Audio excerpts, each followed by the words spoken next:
Okay. So, good afternoon. Thanks for seeing so many faces over here. So, it was nice because a couple of months I started the project. You know, I'm the chair of the Commission Diversity and Inclusion, and I'm looking for well-being in the faculty, and we have certain mission and vision. And one of the topics in the mission and vision is decolonization of Gent University. And that's one of the points we are working on. But in fact, I'm not an expert myself, so being a chair and doing this kind of things, I'm asking myself, okay, how should I arrange it? And a couple of months ago, we started with using the screens for some communication about the Commission. And I don't know, you have seen the screens, so from time to time you have an inspiring message from the Commission Diversity and Inclusion. And using that communication channel, we had one of the people from this faculty, namely Els, who said, oh, this is nice. Why don't you ask my father to give a presentation, because he wrote a book. So it means that we are now sitting in front of an author. Yes, maybe you're also an author from PhDs and things like that, but no, this is an author, and I think it's maybe his life story that is written down, or his search to understand how the world is ongoing, is written down now in a book. And the book is Agriculture, Colonization, Decolonization. It's not me who will give the talk, so it's up to him to start explaining what's so fascinating about this and why it's important to let us think about it. It's important. So, who is Paul Vossen? Paul Vossen studied at this faculty in a time that there was no Block B, in a time that it was only to do there in Block A, and where students were walking around over there. So that was his start of his career. He was studying tropical agriculture, and that's the reason why the word is my house was also in practice in his full career. And you went everywhere, but mainly in Africa. That is what I learned.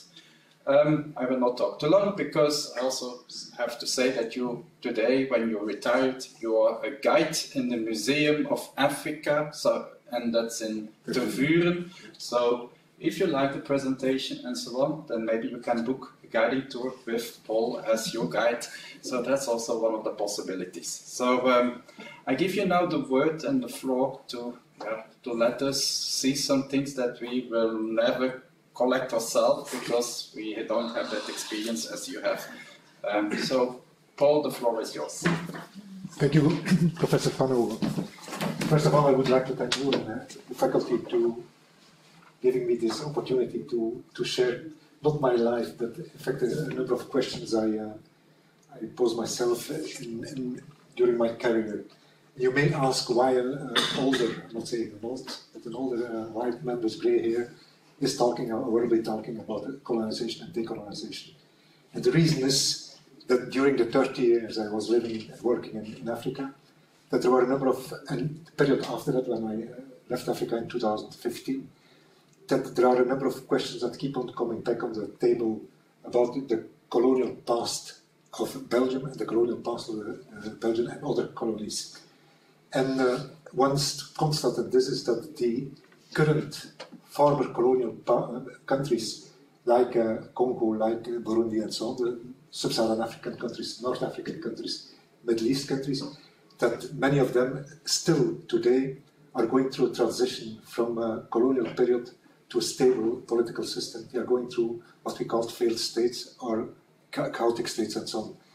And then we also observed that the development cooperation in which I was involved for 21 years, the development cooperation is not really working. When a project that was conceived by a university, for example, Gent or Leuven, whatever you want, whatever university you want, these projects, when they are implemented, their implementation frequently stops when the people leave, when the funding is finished.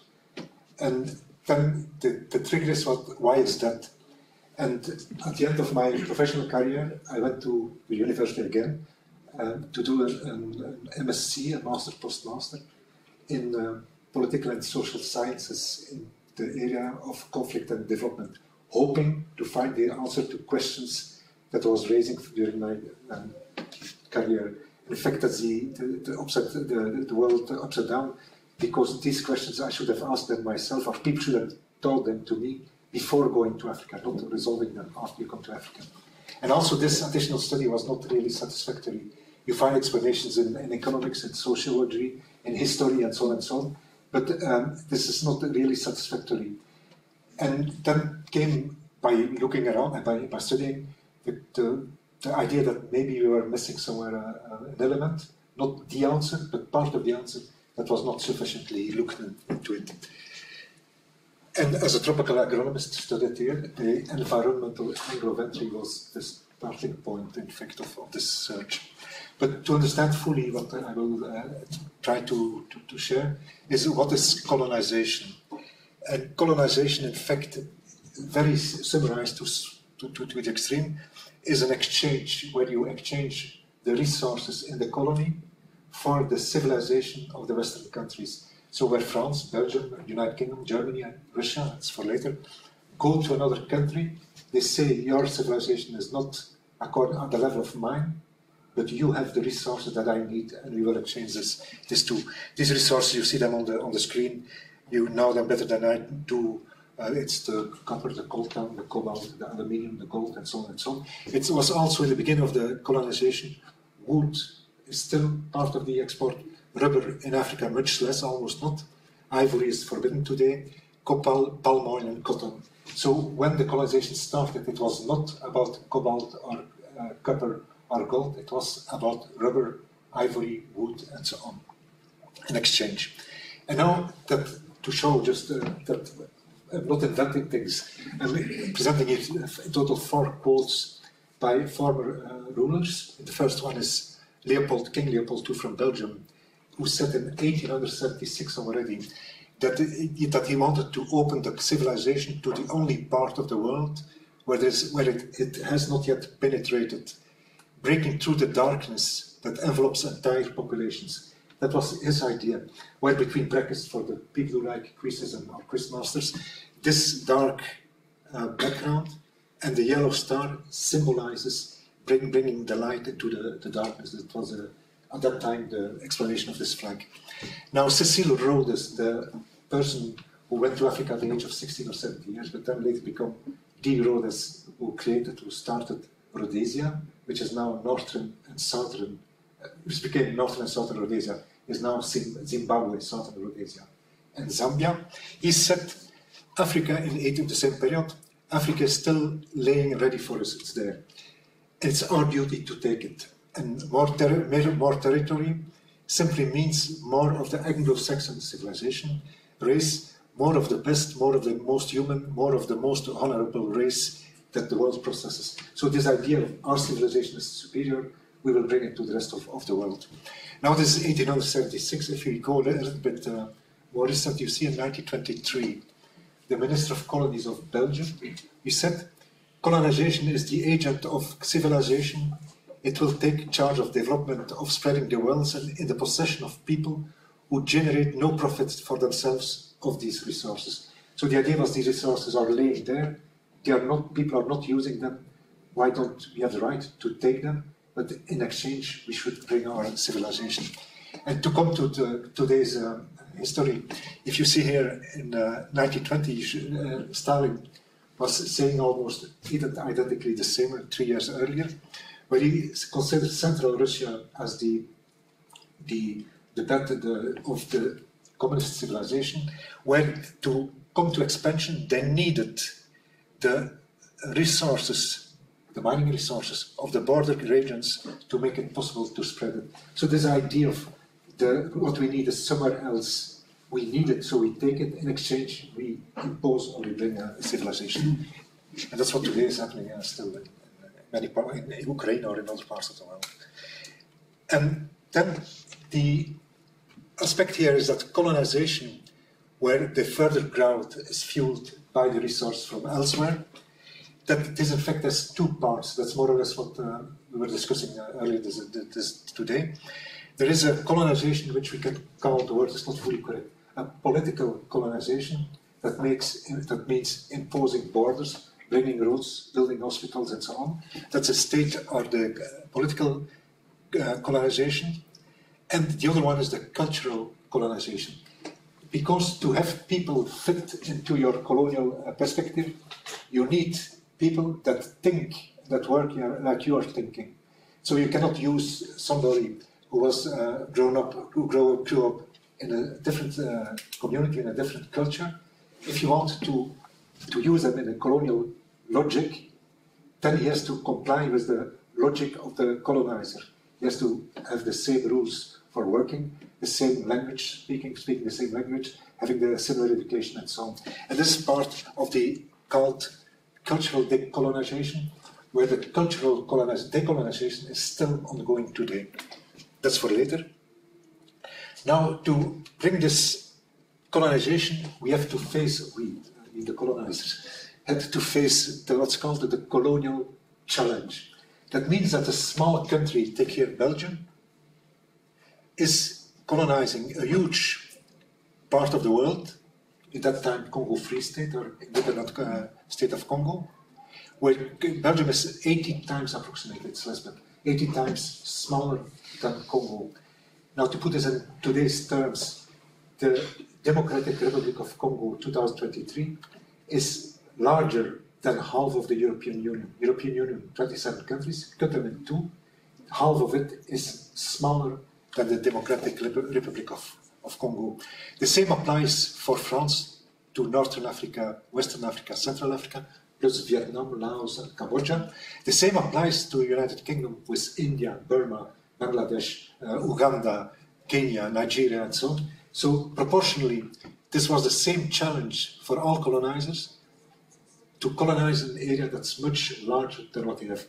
This is not only a physical, logistic problem to go there, it's also a cultural problem, because in these countries you have a huge diversity of people, of languages. Only the Democratic Republic of Congo, there are 400 different peoples. Think in Walloon, Flemish, and Brussels people, that's 3 if you want. That's 3, but there we speak about 400 different people speaking 200 different languages. The same applies for the other colonies, and where the number of staff available to go there was rather limited. For Congo, there were approximately 1902, there were approximately 1,400 staff that was paid staff by Congo Free State for this whole half of the European Union. That meant approximately 1 staff member for 7,000 people. That would mean that the city of Gent, with 350,000 approximately people, would be run by approximately 50 people, 50 staff. In reality, Gent is now more than several thousands of people who are running this city. So that was completely impossible. And that means also that this leads to the fact that the colonial challenge or the colonial powers were using the same strategies, the same methods to colonize these countries. And this was violent enforcement, this was violence, this was also training, education, taxes, and so on. But these methods and strategies were quite similar, not identical, but quite similar, which also partly explains why this period of independence for the most colonies was between 1947 for India, 1962 for Burundi. That's about 15 years, a window of 15 years, where all these countries became independent because they came in opposition, they were opposing to similar systems, so this was a move to the same direction. Part of this colonization is the commonly known fixing of borders. They are sometimes straight lines, the colonial borders, but what happened in reality is that here, these countries that were created by the colonies were going through existing empires, existing kingdoms, where Africa and the Middle East or North Africa did have rulers, did have chiefs, did have kings, did have empires who had their own language, their own commerce, their own extent, but that was not respecting the same borders. They were imposed. They were the real ones that were mostly based on common cultures, common languages, and not on fixed borders with a pancarte stating now you enter from Belgium into the Netherlands, this was not the case. But the rulers imposed these borders. That's one of the problems. Between brackets, these imposed borders are part of the problems in Afghanistan today, where the border between Pakistan and Afghanistan was fixed unilaterally by the British ruler against the feared Russian invasion in Pakistan. The aspect of governance, also there are a number of common aspects, not identical, but all the rules used what's called a kind of indirect rule, where there was a gradation. Indirect rule could be where the existing king or existing chief was used to bring the message of the colonizer, and the existing person was respected. In other cases, the existing person was replaced by others, but it was not the colonizer who was establishing his rule. He was going through existing systems. But in reality, this was said in 1930, the chief has no power or did not anymore have power on its own. He was appointed by the colonizer to carry out, to execute, to implement what was imposed on him. And in fact, he did not have power at all. And in this, there were gradations between the complete indirect rule of United Kingdom, the direct rule by the direct rule by France, and in between somewhere was Belgium, was a semi-indirect rule. Infrastructures that's known. Then the legislation. You see here the Codes et Lois du Congo Belgium. That's a book from 1934, where also the legislation that was introduced in the colonies were based on the example of the Western communities. There were adaptations, and it was not a copy-paste business, there have been adaptations. And then violence and retaliation, that was common. I will show you a map later on. Where what's interesting here is, of course, that there was violence, which was spread everywhere from India to West Africa, to North Africa. There was violence, but that the colonizer tried to hide this violent context to his people, to his citizens in the home countries, in Belgium, in France, and so on. So this is an example of a cartoon drawn by a French cartoonist, who says, look, from the colonization of Morocco, he says, everything is going okay in Morocco. So the reality of a war going on was not communicated to the people in France, but on the contrary, the reality was hidden by stating everything is okay. And this hiding of what was happening locally was part of the press, the publications, the media at those times, where they were rather tending to hide the realities, except a few cases like this one, where a cartoonist says, look, this is not fine what's going there. Another aspect was also less now is to measure is to now, where the colonizer was thinking that if he correctly describes rationally, that means measuring centimeters, meters, he measures the sizes of a body, the distance between the eyes, the distance between the ears, the length of the legs, and so on. Then you can classify, that's statistics, you can classify people into groups, and these groups you can give them a name, or they correspond to the name of the people that you find somewhere. And this went to that's the anthropometry, which was also the basis for the criminal anthropometry to identify a criminal person in terms of this is a criminal, this is a murderer, this is a thief, because he has this type of body, and you can put this in a table and measure it. This science was invented by a Belgian statistician. Now in the museum, in the AfricaMuseum, you have this bust. You have plenty of them. They used to stay inside the museum because, again, you were thinking that this bust of a woman from the Bangala people in the northern part of Congo, that this was typical for this tribe, for this group of people. And if you represent them, the people say, look, that's in Bangala. Somewhere else in the museum you would find, those times, not anymore, you would find a Pahutu, a Patutsi, a Pakongo, a Paluba, a Pakuba, and so on, and that they were categorized in this way. Fortunately, this is stopped now.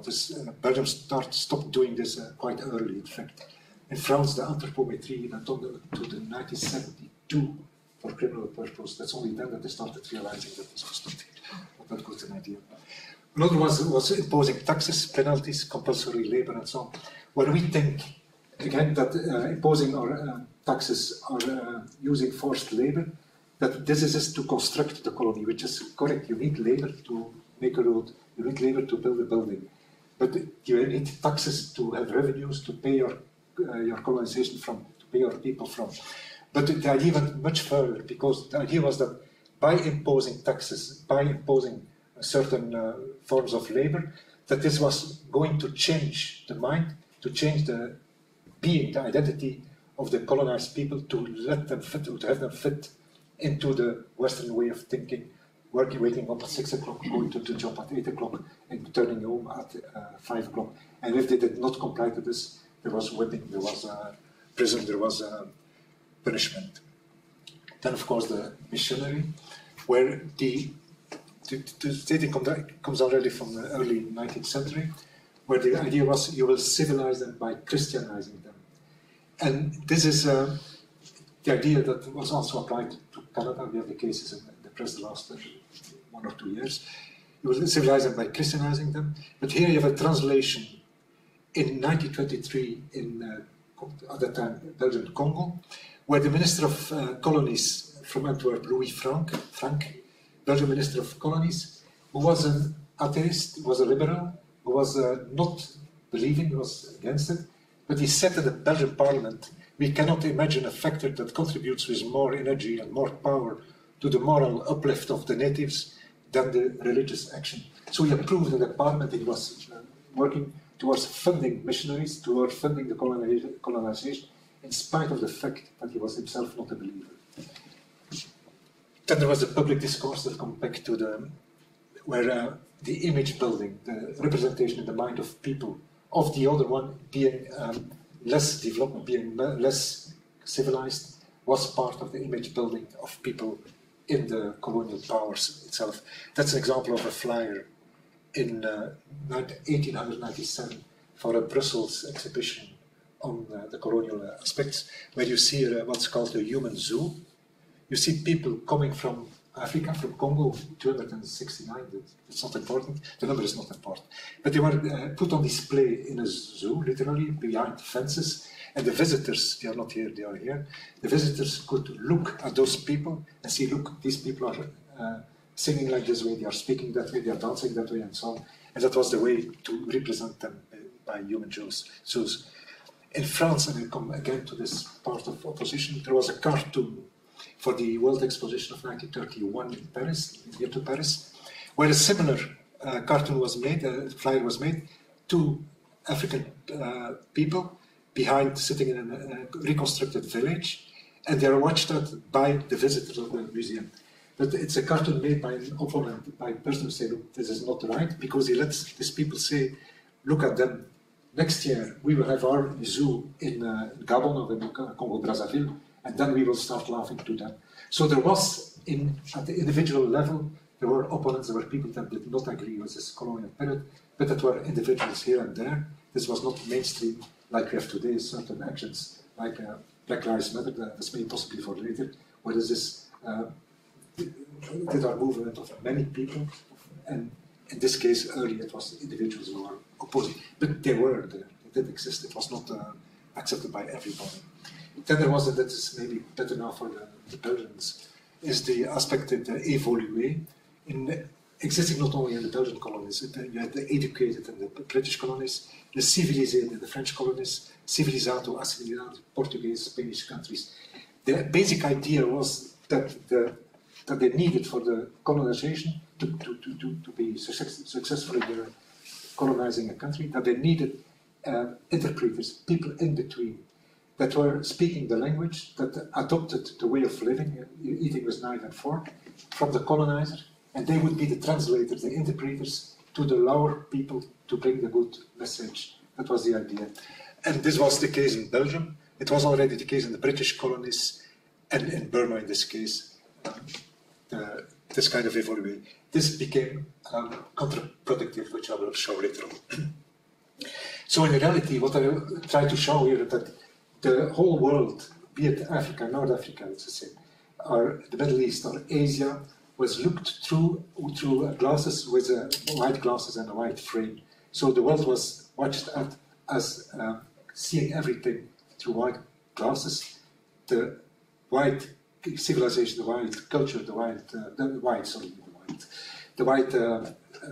people in Europe being the reference for the rest of the world. And this was what's happening from India from Burma, from Bangladesh to Senegal. And if you look at all those things, this has had an impact on the culture, on the people themselves, in terms of their self-respect, in terms of their own identity. Where am I living in my culture, or should I adapt the other one? So this created a lot of uncertainty, of frustration, which still partly survives or is continuing today.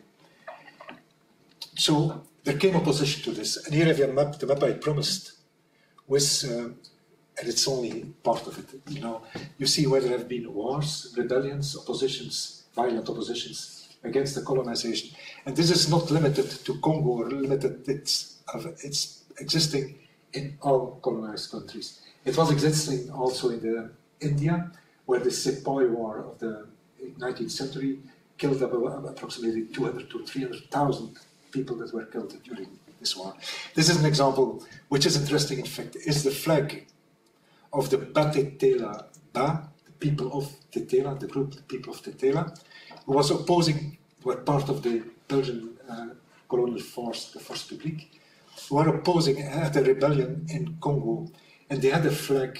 That means it was not a simple rebellion of we are not agree and go out. It was organized, and you had here a flag with here the same star as the Congo Free State star and the flag.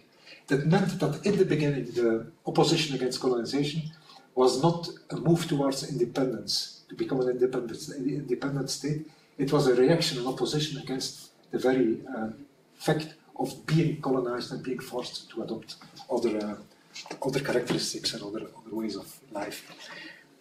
This was not always violent. Here we have an example of Simon Kimbangu, who was a catechist and Protestant, but who introduced a kind of syncretic religion, a mixture between imported Christianism and the existing traditions. And he became extremely successful to the extent that the Belgian authorities, colonial authorities, were fearing his religion to become more important than the Roman Catholic and the Protestant missionaries. So he was put on trial, and he was condemned to first death sentence. This was converted into a life sentence in prison. And he passed he passed exactly from 1921 to 1951 until his death, 30 years in prison in one of the cities of Congo. That's longer than Nelson Mandela, who is better now in Belgium. And then we have this independence that all are between 1945-47 and 1962. So this whole system of colonizing triggered the same similar frustrations, and ended up in a window, in a move, of independences that you see here on these maps. That's called the political independence. You have a new president, a king, prime minister, who is from the ex-colony. They rule they are governing their own resources, the political or the state independence.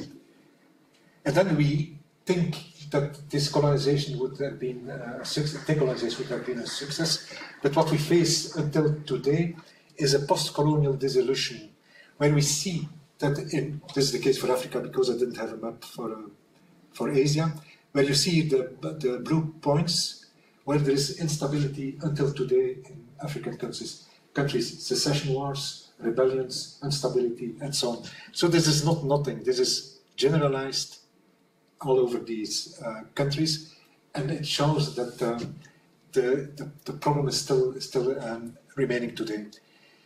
What we also see is that former colonial realities are replaced by another one. I give the example, because we were talking earlier about China.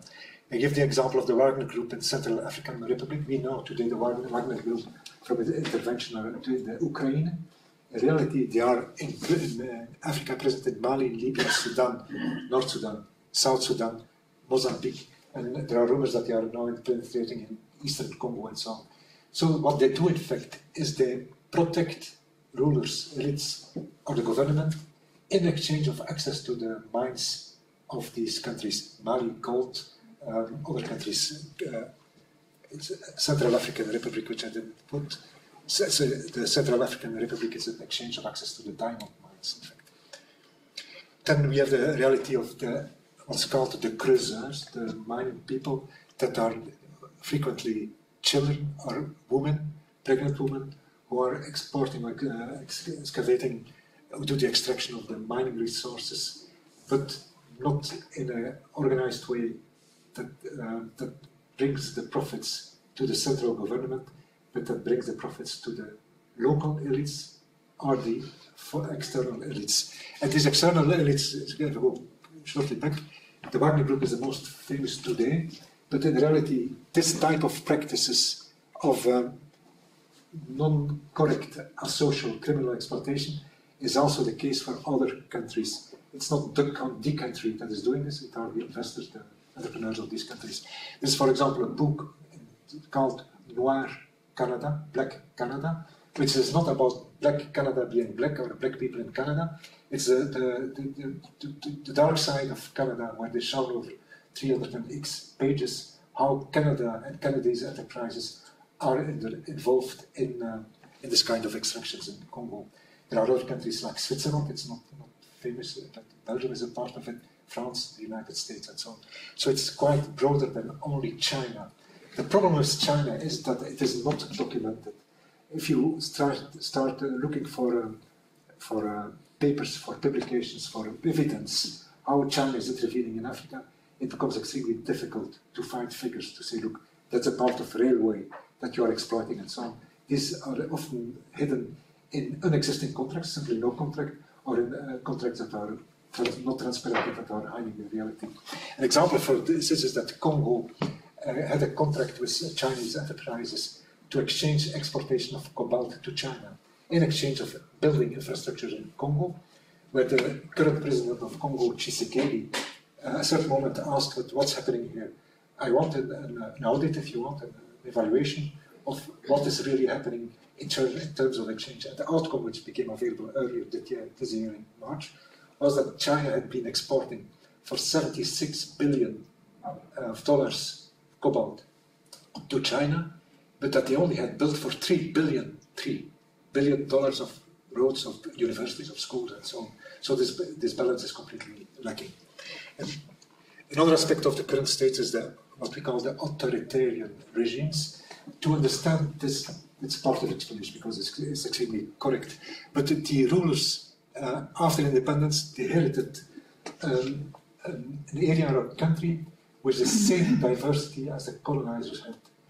The borders were not changed. By definition, the colonial borders were kept. It was an agreement.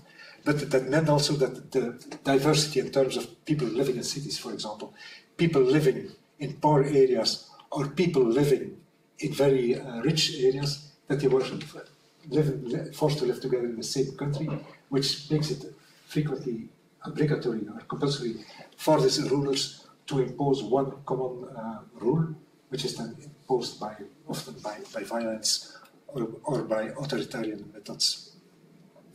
And then the question can be put, if this is all ongoing today in Africa, in the Middle East, and in less influence, but Africa and the Middle East, then the question can be raised, was there something wrong in the colonial logic that is more than only the historical part and the economic part and so on? And the question is then, can eco-environment of environment, as I say, can environment provide a missing link as a contribution? It's not the solution, it should be very careful there. And the part of the answer, or the first step of the answer, is that probably the colonizers lost out of sight that what they were doing, trying to impose civilization and cultural rules from somewhere else, where they did work, and the Belgian laws worked in Belgium, but transposing them copy-paste to Congo did not work, because probably it was not possible to do that. And this is a quote from Montesquieu, who lived in the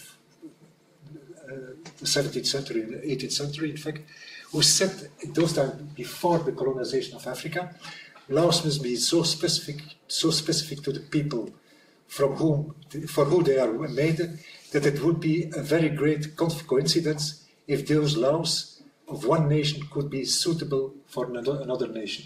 That's somebody who says this in the 17th, 18th century. But that was exactly the opposite to that. That was happening not only in the laws, but also in the schooling, the languages, and so on, trying to have something fit in a context where it doesn't fit. And to show this context, the fact that this environment is different and does not accept to be replaced by rules from somebody else, I will now try to explain it with a number of examples from agriculture. That's where I come to agriculture. Not because agriculture is agriculture, you might think that's only a small part explanation, but because agriculture stays for the fact that complete our whole environment. You cannot grow potatoes without sun, without rain, and so on and so on. And you cannot have people living in a country with no sun. So the factors that have an influence, that have an impact on the production of agriculture are of broader importance to a whole society. That's what I will try to explain. And the starting point is, it's also not an invented figure, is that for temperate Western Europe, temperate Belgium, France and so on, that per 10 hectares, you have approximately, you can discuss about it, some will say it's 8 hectares, another will say it's 9.5 hectares, but approximately 9 hectares per 10 in temperate Western Europe. The agricultural seasons, or the seasons, are predictable. I will give the examples. That the soils are richer, that the river networks are more and better navigable, and that these countries are more accessible. Accessible in all terms to fields for agriculture. Accessible means also exchanges between populations, between people and so on. Whereas in the other parts, Northern Africa, Middle East, Sub-Saharan Africa, it's exactly the opposite. That's per 10 hectares, there's only 1 hectare, roughly 10%, complying with those criteria. The rest is almost the opposite of seasons, agricultural seasons, that are hardly predictable. That means that your revenue is hardly predictable, that your commerce is hardly predictable, your trade is not predictable, and so on. The agricultural land is poorer. That is opposite what many people are thinking. You go to the tropics, you have a lot of sun and rain, and you enjoy Club Mediterranean. That's not a reality. That's a reality for the holiday resorts. It's not a reality in the field. The river networks are less navigable, and the accessibility is more limited. I will try to give some examples here to repel this. The first one is the soils. Now, I'm not the soil scientist, so in the beginning I prepared this slide. There was many soils to really impress the audience. But it's easier to do it with 2 extremes. One is the oxy soils, which you don't find in Belgium. That's oxidated soils. They are poor, they are lessivated, the rain went through, so almost nothing is left into the soils, and the yield potential of such soils is quite limited. It's not zero, but it's limited. Compare this to the soil that you may have in your garden when you are growing vegetables or whatever. You see the roots of the crop that go quite deep. The color is an organic color, so this is much more rich and much more fertile. In between there are gradations of effect, the 2 extremes. But later you will see how this translates in the world map of soil and land suitability. Then an important one is also the variability and the rainfall itself. Here you have the example of Belgium, Brussels, where the rainfall is on average 800, 900 millimeter. There is some variation around it, but this variation on the mean average rainfall in Western Europe is not dramatic. Even if we think it's a severe drought, there's always something. And the driest year was 1916, I think, or 1920, where it was 420 millimeter. That is still enough for growing maize. So it is possible to survive in this variability. At first glance, for Burkina Faso, Sahel country, it is the same situation. The difference is that the mean rainfall is roughly 450, 500 millimeters, and that the variations around it are much more pronounced, in fact. And in these years with less than 400 millimeters, and even when it is much hotter and so on, your production will be quite low or be zero. Another example which also is underestimated is the evolution through the year of rainfall, the temperature pattern. where we have here the minimum temperatures for Brussels, for Belgium, going from minus temperatures, like this year, sometimes plus 1 or 2, but it is quite, the differences are quite pronounced through the year. In summer, much higher temperatures. When again you go to, one would go to Burkina Faso, it's an example, but Jordan or Algeria and so on would be quite similar, not identical but similar. You have much less variation through the year and much less pronounced. That means also here the temperature is not a regulator of the season in these countries. You cannot trigger like hibernation, I forgot the name of the exact name, where your seed needs a cold period before it can germinate. This kind of regulator of the season is absent. The day length, we enjoy the winter and we enjoy the summer, but look at the day length variations through the year in Brussels and compare it with Ouagadougou, the capital of Burkina Faso, or with Kinshasa. Here the day length is in Africa, in sub-Saharan Africa, the day length is almost not, there is almost no variation. This means also that the day length is not, again, a triggering or a regulator of the season for your flowers to flower, your apple tree and so on. This is not, or much less induced by these variations. So that leads to a situation where the cropping season is not predictable, or almost not predictable, with high variations in crop yield and so on, compared to Western Europe. This is an example of an oxy soil on which you have beans growing. It shows the color, but you see also that areas might be much more fertile. Another example is the navigability of the river networks. This is almost never looked at, but if one looks at Western Europe, for an area surface like France, 500,000 square kilometers, Western Europe has about 5,800 kilometers of rivers that are navigable. The Donau going through Europe has a length of 2,800 kilometers. It's going through 8 different countries and they are linked, they are connected to each other. Here in Central Africa, the longest river is the Congo River, 4,700 kilometers, hardly navigable except for a number of parts. And on average in Sub-Saharan Africa, the navigability is limited to approximately 1,000 kilometers per area comparable to France. And for the North Africa and the Middle East, it's even worse. So even the Tigris or the Tigris and the Euphrates in Iraq, the navigability is quite limited. It's only in our perception that we think that is. Here you have an example of transport trade on the Niger River in Niger, a river of 4,100 kilometers. The Scheldt here in Gent is 360 kilometers. But this is the transport you have because it's almost not navigable. It's not deep, there are stones and so on. So a transport from Guinea-Conakry through Mali, through Niger, through Nigeria, to export over with big boats, container ships, products is impossible. And of course, there is another side. There are areas that are much more fertile. There's an example of Burundi, where you can have valleys, quite a number of valleys that are extremely fertile, with production that are even higher than in Europe. But proportionally, they are much less represented in the landscape than they are in Europe. And synthesizing all this, you find here land quality assessment map prepared by the United States Ministry of Agriculture that shows these differences. Here you have colonized Western Europe with blue, green, in the worst case some brown. That shows this quality of the land. If one goes to the Sahara, there is nothing. Most of Africa, North Africa is brown, just the coastal areas a little bit of green. And then Sub-Saharan Africa is mainly dark red, reflecting this oxysoils, this unpredictability of the environment. And summarizing this now in figures, then the average cereal yield of Western Europe, the whole Western Europe, is 6 tons per hectare in 2018.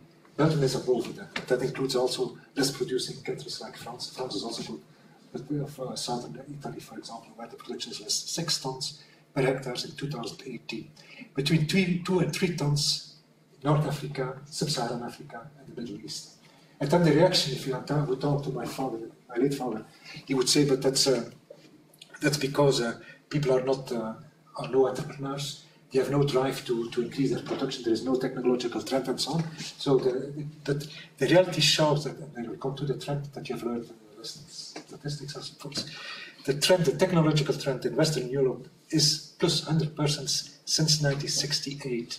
So the average yield of the whole of Western Europe compared to 1968 was doubled, which is good. But in the other parts of the countries, it was much more than doubled. It was multiplied by 1.5, 2.5 times the original ones, which shows that the drive to increase yields, to introduce pesticides, to introduce fertilizers, to introduce new races of new brands of crops, that this stress or this entrepreneurship is present. And it needs to be there because the population is growing. And this is converted now into, compared rather, with the subsoil resources, you see exactly the opposite picture. In Western Europe, hardly 1/4% of the gross national product, brutto national product, the gross national product is coming from fossil energy, from mining resources and so on. But the rest of Africa, also the rest in Africa and in the Middle East, is 12 to 14% is coming from the gross national product, is coming from the subsoil. And this reflects also the idea of your resource for our civilization, but it explains also partly why this problem of neocolonialism, of trying to intervene and to have share of these resources still continues until today. And that summarizes maybe the whole first part of this presentation. This preliminary picture of outside Europe, it simply doesn't work. It's not correct. It's correct in your vacation plan, hotel, but not.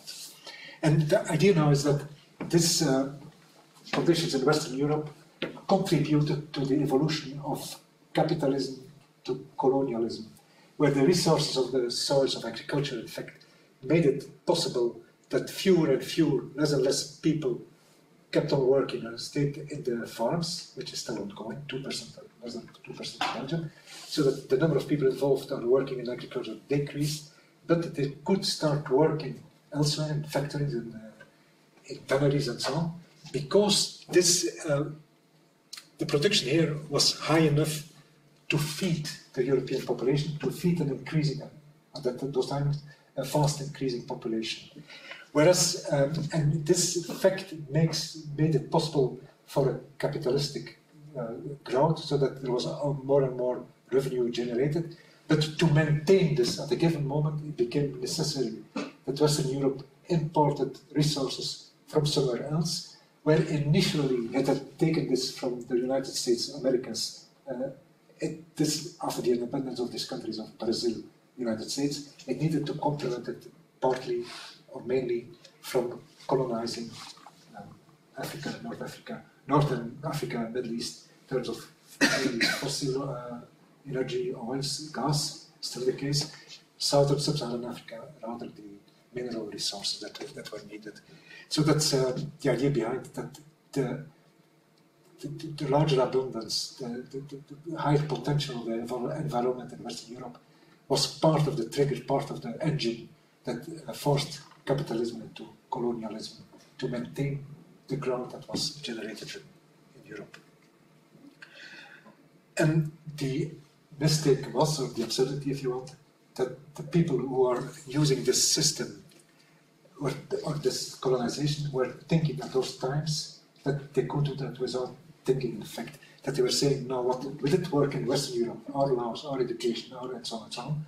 If we just copy-paste it to somewhere else, it will also work there, provided we do it in a logic, rational way. And then we see here the opposite, how the idea of the évolué that was introduced in the colonial times became, in fact, the arm against colonialism, where the first president, Joseph Kasavubu of the Democratic Republic of Congo, he said in 1955 already that after all, Congo is very different from Europe. It seems important to us not to model the Congolese on a European model. So they realized that what all this this civilization important, that there might be values into it, but it was not a good thing to just take it like that.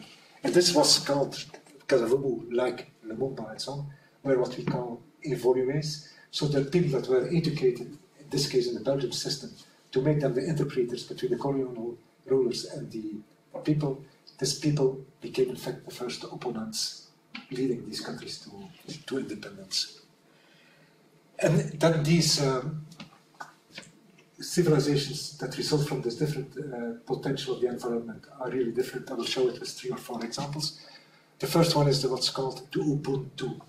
Ubuntu is a word, there are other words in Africa, there are words for it in Canada, where it says in fact, I am because we are. I cannot live without being part of a group. That is the idea. And it's because we have to survive together in a relatively poor environment that makes it sure that we can live. That's completely the opposite of what's called economic as real man by a sociologist, economist, sorry, Carlo Polanyi in 1947, where he criticized also the system, where we think thinking economical in terms of economy, that's real thinking. And this was translated, maybe I've got lessons on it in courses on economy, by Adam Smith, who says, if everybody goes for its profit, at the end this will balance out and everybody will happen, which is not the case, and that's what we see. Now another aspect of these differences are the mobility as a weapon. If we think in terms of weapons, we think of arms, tanks, of airplanes and so on. But there is a weapon we never think of, that's mobility. And the example, because there are almost no borders, colonial borders, they were not there. The example is the Sanui Kingdom in southeast Ivory Coast, that's here, where they had an agreement with the French colonizers to maintain their identity. But gradually the French took more and more power, so they introduced taxes and so on. And the Sanui people did not agree. They said, look, we have a contract. You accepted us to stay, that we can remain ourselves, and you don't respect this.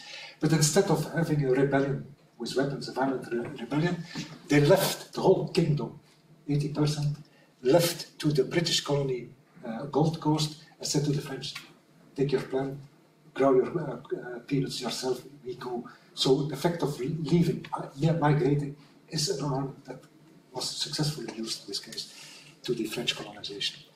That's another agricultural example, is the mixed culture, mixed plantation, mixed plants, where on the same field you will till today find a mixture of several crops, banana, in this case Burundi, corn, groundnut, cassava, in other countries it would be sorghum and cowpeas and so on, but mixed, because the idea is that these plants have a different rooting system. They are exploited different in a complementary way, the minerals, the soil, water, and so on. So if one fails because the season was unpredictable, hopefully another one will succeed. So at the end of the year, we will have still something, which is opposite to the time I was studying agriculture, that everything should be nice on rows, the wheat has to be in rows 10 centimeters from each other, and if everything is nicely organized, it's correct. This is not applicable to this reality, because it is unpredictable. And if then you have your wheat or your rice or your corn growing and the season fails, you have no backup, you have nothing, you lose everything. And coming back to the system, in a recent publication in India, there is a tendency to introduce again similar types of agriculture. Extraversion is another way of living in those times. Extraversion is the opposite of introversion. Extraversion is where you open yourself to other people to increase your income. And extraversion is needed, so revenues from other providers of money, literally, is needed if your own resources are not enough. If you produce 2 tons of 1 ton of cereals, the taxes that you can levy on it are not sufficient to maintain a system. So these rulers needed other revenues to compensate this for. This example of the British South African company who in northern Rhodesia, now Zambia, in the Barotse Kingdom, negotiated an agreement with the Barotse King to have access to the mining resources of Zambia in exchange of protection. Protection costs a lot, but cost compared to the mining extract costs nothing. Your revenues from cobalt, from gold in this times diamond, are much, much, much higher than the 100 or 200 or 1,000 soldiers that you pay to protect them. But in fact, what's now happening with the Wagner Group in Mali, in Central African Republic, is exactly the same. To have access to diamond in exchange of protecting and rulers that are in place. Now, from this rather negative is not the word, but grey picture, the question can then be raised: what are the hopes or the openings for the future? The starting point is that still, till today, we tend to look at the rest of the world too frequently from through glasses that are white glasses with white glasses and a white frame.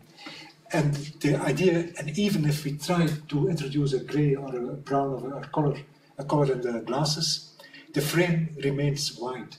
That's what's happening with the World Bank, with the International Monetary Funds, with the Belgian Corporation and so on, where we say, look, if you want this funding, if you want this complement to your budget and so on, okay, but you have to apply our rules for governance, our rules for democracy, or this and that and that. So we still think that we have the authority to impose this. Whereas the idea today becomes rather the opposite. That's by a cartoonist from Kenya, who said, we say you need to reform. That's the current situation with the IMF and the World Bank, where the idea should rather be you need to reform, at least start thinking of what our past is, what our possibilities are. So you need to reform. And there is a current, more modern example from Belgium, from the non-Dutch speaking people. I apologize. Here you have a cartoon or a comic, 1930 Tintin, Kuifje, where Kuifje is hunting an elephant. He takes the tusks with him and is going. This 1930, this was translated in 2022 in a cartoon, which reflects, in fact, the reality today in our in Brussels, where the it is a sans-papier, no papers, a migrant with no funding, and they are looking now with a nice costume, nicely dressed. They are looking at Tintin, at Kuifje, as the criminal. They say, look, this is a sans-papier, is a sans scrupule. He has no fear to go away to leave the country with our fortune. And examples now, there are concrete examples how this can be done. The first one is criteria for good governance. I've given assisted a few times on it. Is the idea that the rules, the Western rules of governance, are not necessarily fully applicable somewhere else. I'm not saying that former colonies can be or maybe or should be non-democratic countries, not transparent. I'm not saying that. What I'm trying to say is that what's existing in a country from their own history should and could and can be introduced in what we consider as the rules that are applicable to the rest of the world. And this is only, now look at the dates, 2000, 2005, 2016, 2008. This is a new thinking which was started officially, but maybe slightly earlier, by the former Secretary General of the United Nations, who said, let's start looking at our own past and our own assets, in fact. In West Africa, there's the Club du Sahel, who is developing also studies and work on extracting from their past complements of or rules for good governance. The University of Leuven did a study on this, showing that that's a criticism in the West frequently, that it's tribalism and racism and so on, that they say that the fact of belonging to people, Bakongo, Baluba and so on, this is not incompatible with belonging to a country and the nation of a country. But we often think it is incompatible because they all tend to go back to their ethnic origin. And then Ernest Tegori is a former Minister of Agriculture of Ivory Coast. He's now a political refugee in France. He also developed a number of examples on how the own history can be used for decision-making, democratic decision-making, not by having a vote, a public vote, with a box where you put your vote in, but there are other ways to put it. Then closer to the agricultural university is science and research, where we too frequently think that decolonizing research is a fact of a matter of giving funds. We invite people to study here, we pay universities some money, that's okay. But decolonizing science goes much farther than that. It includes respecting and using the knowledge that's present since ages in countries. And one example, there are more examples. One example is the forest, the governance or the management of forests, where in Gabon, given people have 11 different words, not sentences, no books, 11 words for a forest, depending on what the forest is used for agriculture, for mixed agriculture, for religion, for vacation, for cutting the wood, for firewood, and so on. 11 different words. And this shows that they have a perfect knowledge of the potential of the forest. Now, if we developed, like in Tervuren, or in other, we develop a model for forest growing, then we will thinking of it as a mathematical model. We have light that comes in, we have water that comes out, it comes in, and CO2 that goes out, and the tree grows. And the sustainable management is then to cut no more wood than that grows in a year. Well, this is mathematically correct, but transposing this somewhere else without introducing this concept, the knowledge that exists, that makes it much, much less sustainable. It's a kind of projects that after the funding is gone, that will stop. If you introduce this knowledge in it, it will last much, much longer.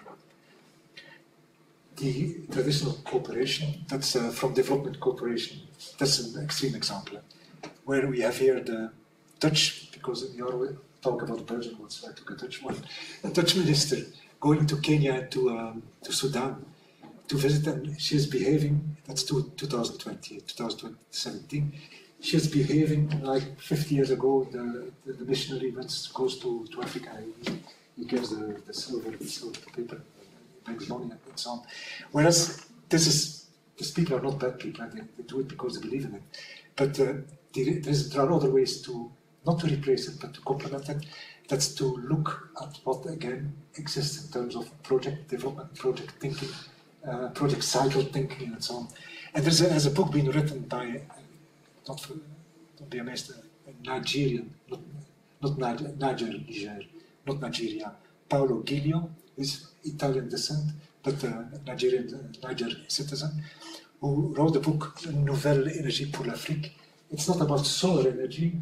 He says the energy, that is the assets that are available in the local trade and the local projects, let's capitalize on it before we introduce something else. It's a small book, but it's worthwhile reading it.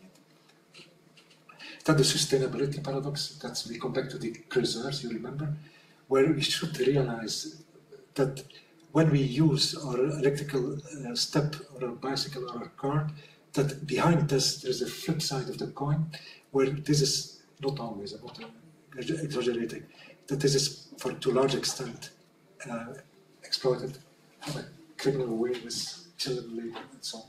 This is not a call for no sustainable development, it's a call to think twice, especially, for example, in the museum, where now a lot of students from secondary schools come to let them think twice before they move from the iPhone 2 to 13 and before and so on and so on. And instead of using a bike, they should maybe walk, it would be better for their body condition. Then there is, I'm almost coming to an end, there is being aware of or acknowledge that the sensitivities in people, each of us, that they are different, or they can be different depending on what was the source of a frustration and or where it went to. And we should be aware that communities like in North America, where about 35 million, 15% of the North American, the USA population is from Afro descent, Afro-Americans, that when they know their past of being traded, as human slaves, to the east the same happened. It was slightly smaller attempts, but basically the same.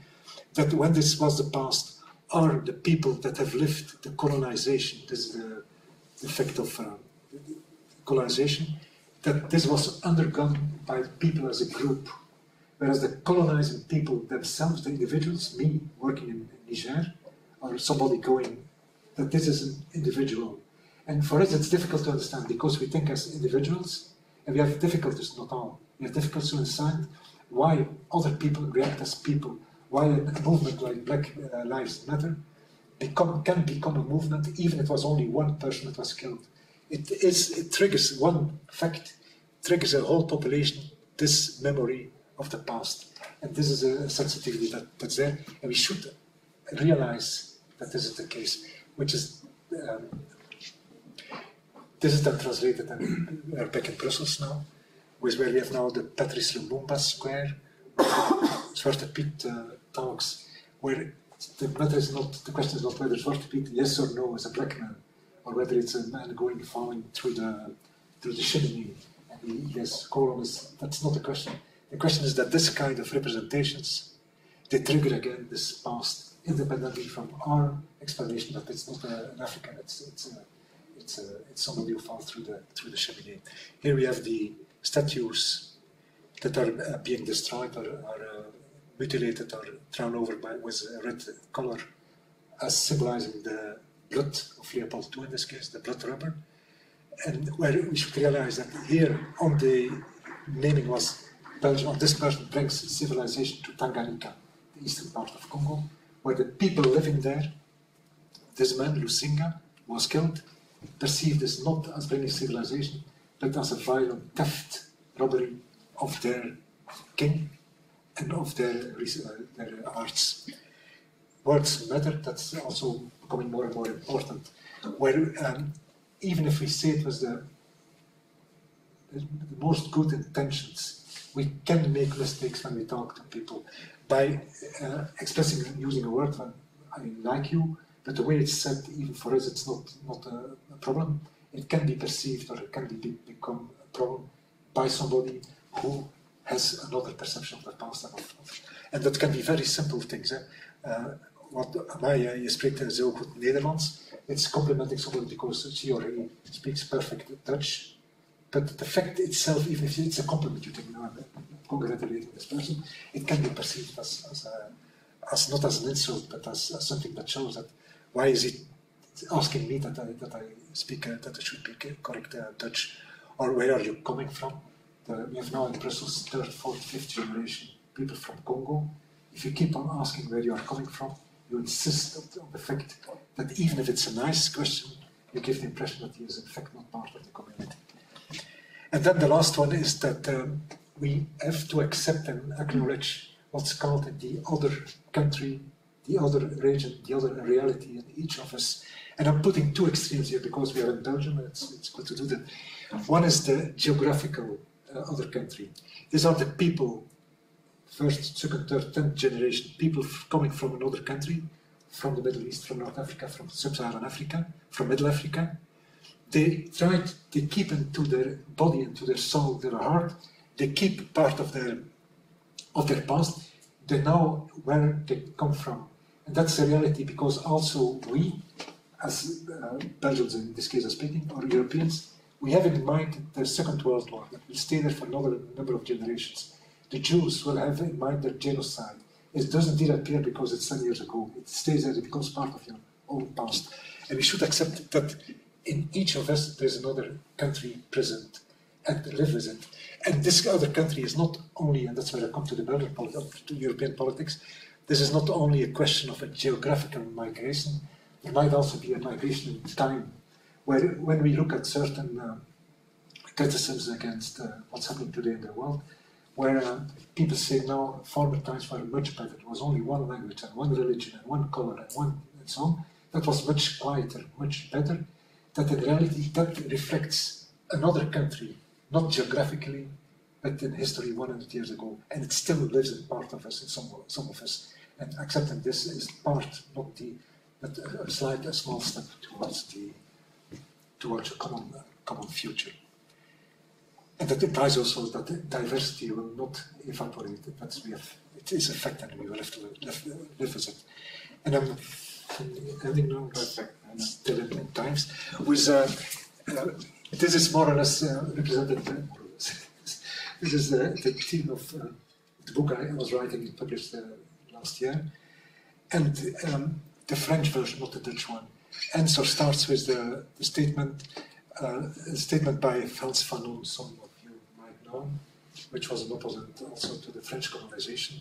He says, may I ask you that I keep posing questions forever, so that I don't accept as a reality what everybody accepts. Let me keep on searching for the truth. Thank you.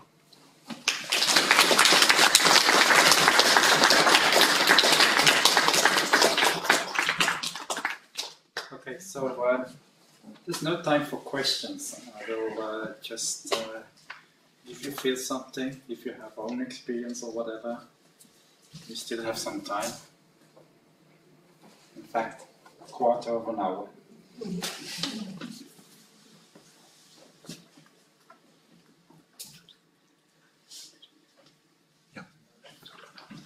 Yeah. I am just wondering if we reached already the next step, because if you look around into this room, we don't see a lot of diversity. So the question is if we have already set the next step towards acknowledging or accepting diversity. The question is indeed that, in fact, the answer is no. And an important aspect in this effect is that what we call, between inverted quotes, cultural decolonization is not from one day to another. It's a process that's ongoing. And it's a process, to my opinion, that just started, in fact, since a few years. And it's a process where we are going to. For example, tomorrow is in Wetteren. There's a presentation by an NGO, a non-governmental organization, that exactly addresses this question. Where are we, with an origin from, in this case, Sub-Saharan Africa? Are we accepted here? What are the difficulties with finding work? Why are we not equally treated and so on? So it's a process. We are not. We are on the way to steps. And I hope this kind of presentations helps part of it. That's why. Sorry. Yeah. Thank you for your talk. It's very interesting. I was wondering, when you talk about colonization in the past, UK, France, Belgium, then you say that they did not take into account that you cannot just copy laws, right? Or you cannot copy the farming system because the conditions are different and so on. Imagine that they did. Imagine that they did take into account, for instance, that you cannot copy law, so you have to make law specifically for that country. Would that then have justified colonization? No, you're right. The question, in fact, is a fundamental one. If indeed people would have taken into account a complete diversity, use this diversity as an asset to colonize and to include this diversity in the colonization, to use the local planting systems and so on, would this have justified colonization? I think the answer is no, because colonization at the end remains a kind of theft of earning your revenues on the body or of the work of somebody else. That's a fact. So it's not. It explains it. It explains why colonization happened and how it contributed to colonialism, but it does not justify it.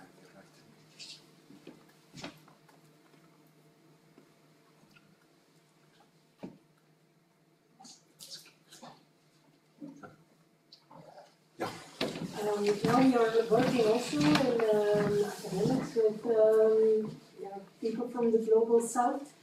Can you give advice on how to, because you said I was searching for answers, did you find already some answers on how you would say, okay, if you're now in an agricultural context, because of course we come with our knowledge and that's what we have also, how, is it to equally contribute? You understand what I mean? So the question, in fact, can we, if I understand it, if we, in our cooperation today, can we improve it? In fact, can we use part of it? Can we use then our knowledge to to contribute in an equal collaboration. Yes, I think can we contribute in an equal collaboration? And I think the answer is yes. I'm not saying the ways of cooperation are completely not correct, are not suitable. But I will give you one example, is what's called a project cycle. That is a logic, rational way of thinking at a project. You prepare a project, you think, you invent a priority, you identify a priority, you convert it into a vision, a mission, then you convert it into steps for implementing the project. Then you look at the end who will do this project, and then when the project is implemented, you learn from it and you inject it in the project again. That's a logic project cycle. And it's so logic that everybody thinks that it's suitable for the whole world because it's logic. Whereas in the reality, you can use the same project cycle principle, so that's okay. But one should introduce a number of things that are coming from the local reality. One of the aspects is the priority setting. When we will think in priority setting of food, I don't know, whereas the local priorities might be something completely different. Another aspect is when an external project, a foreign project is implemented, that people think we should agree with the local authorities that they accept the project. And then we think if we talk to the burgomaster or the chief or whatever, the head of town, and he agrees with the project that we are safe, we have a backup. Whereas in the reality, the local, official local chief, the head of department, is in many cases not the real one. So we have to be aware that the counterpart is not the counterpart we think is the counterpart is not necessarily the counterpart. Another aspect is the place of women in these projects, where we too frequently, that's maybe praying against the church, I don't know, too frequently have the idea that everything should be balanced, equal gender equality and so on and so on, and we go with this full of conviction. But it's not the reality everywhere. So it can be the basis of a failure because of thinking that we have the good message to bring. And there are other examples like that. Is that a part of the answer? Yes, yeah. Second.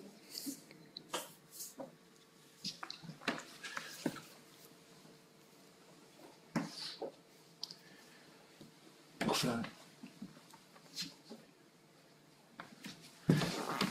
Okay. No other burning questions for the moment. I know you can also buy the book, and then you can learn even more. And in fact, we have a direct link due to us who belongs to this faculty. So, first of all, I warmly thank you for the inspiring talk. It was, in fact, the thing I was looking for, to learn something about a topic that I'm not aware of. And I must say, when I was thinking about the colonialization, I said it already during lunchtime, I had a great uncle who was working very hard in Congo, and he was in the copper mines for Sigmar and so on. He did a great job, I believe, because he was talking always about the wonderful infrastructure. But what I learned today is that it's not only infrastructures and schools and things like that, but it is also a cultural part, and this is, I think, something that is new for me. A second point I learned also today, that I have to change my name of the commission into another word. It should be the Ubuntu Commission. I am, because we are, and that is, of course, we need to be in a group. I think that's a different way of thinking. For the rest, yes, we learned about, okay, what are the differences between Europe, because sometimes people say the future is Africa, they will produce our food and they will all transport it to Europe, but we learned that the seasons are problematic, that the weather is not predictable. We also learned something that, okay, it should be mixed types of crops just because of the challenges of agriculture over there. So that's something that I believe, yes, they want to reintroduce it in Europe, but maybe it's not needed because you have a different point of view that you just learned. And yes, about the accessibility and the rivers and so on. So I think this was really an inspiring talk for me, an eye-opener. And yes, of course, we try to do research, but we should be aware that our research is not the only one in the world, and that we may also have a look for the name of forest, different types of types of forestry. So because a forest is not a forest, and I think people today are also believing in this kind of new development, and the way we are looking at it, I believe it comes from Africa to us, and we forgot it already for so many years. So with these words, I want to close the meeting and close the talk, and I thank you for being here. And then, yes, there will be other lections in autumn, and then I hope you see you again. And if someone has inspiring ideas for another people or another person who can learn more about, sustainability in society, be welcome. I will be your guide. I will help you to put the man in front of all of us and to listen. Or woman, he or she, or...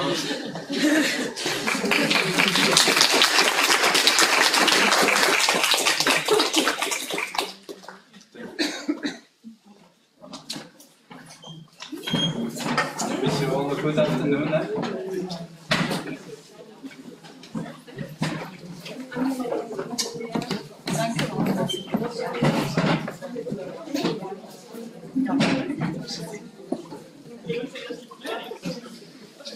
Je komt nog eventjes mee naar boven, ja, voor de praatjes.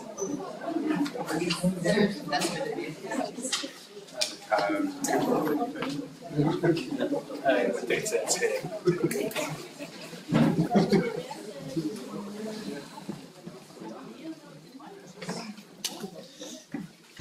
Dank u wel.